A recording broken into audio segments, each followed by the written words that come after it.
Brigadier general Sakhawat ভালো কথা বলে, ওই ওয়াকারের মতো বলেছে। আমি জানি সে জেনে শুনে কথা বলে। সাখাওয়াত সাহেব, আপনি কোন এক সময় নাজমুল সাকিবকে বলছেন আমি গালি দেই, আমার কথা অনেক সময় শোনা যায় না। কেন শোনা যায় না জানেন তো? আপনি হচ্ছেন মিরপুরের খালেক। মিরপুরের খালেক বলতো আমি তো দল বদল করি না, আমার দলের নাম সরকারি দল। আপনি হাসিনার আমলেও ফায়দা নিয়েছেন, মঈনুদ্দিন ফখরুদ্দিনের সময়ও ফায়দা নিয়েছেন,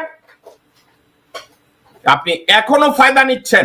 আপনি হচ্ছেন পটেটো, যে কোনো তরকারির সাথে আপনি ঢুকে যান।